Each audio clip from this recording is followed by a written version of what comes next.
A new feature for model year 2017 is individual row hydraulic downforce. Want to show you some of the new features that go along with that.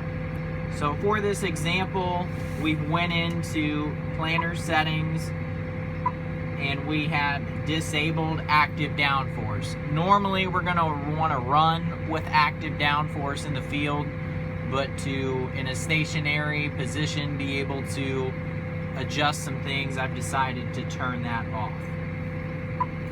So up here at the top, we're going to have our downforce information. So I can see currently I'm on set point downforce because I have disabled the active downforce in the settings.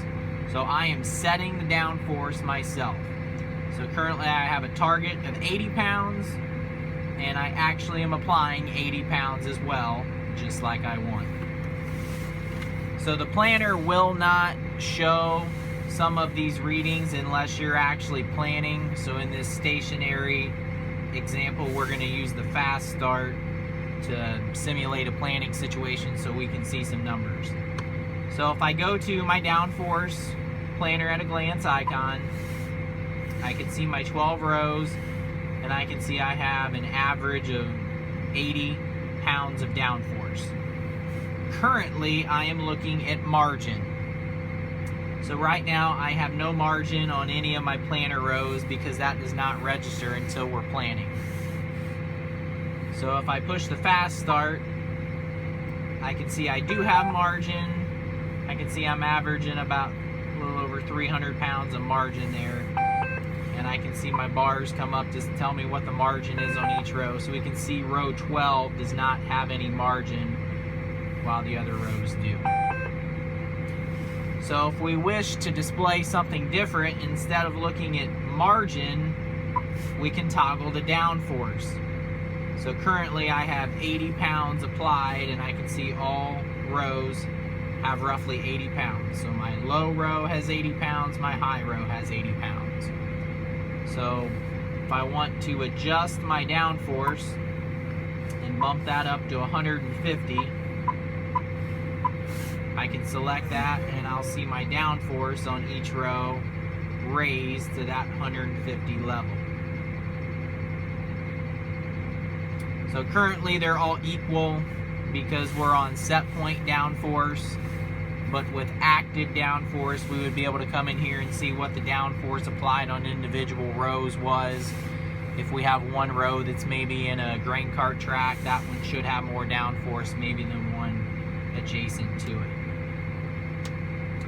We also have the ride quality icon.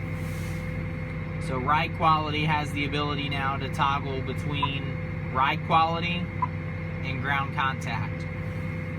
If I look at the ride quality first, we're currently stationary, so we have no row unit mounts.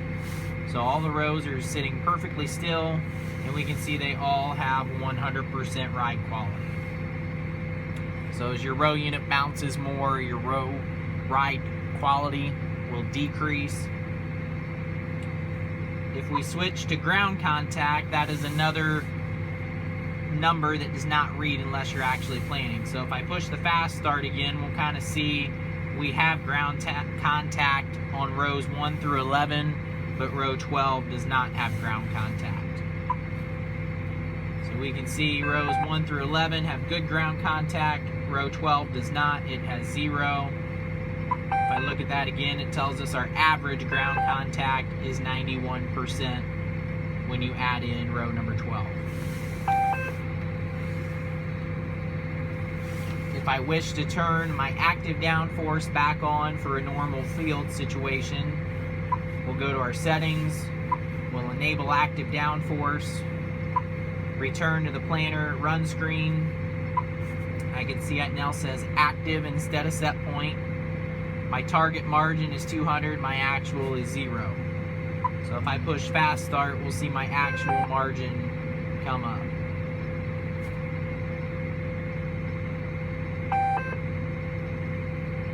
In most situations, we are going to want to run active downforce so we can set our margin and let the planner adjust each row accordingly for its own unique conditions.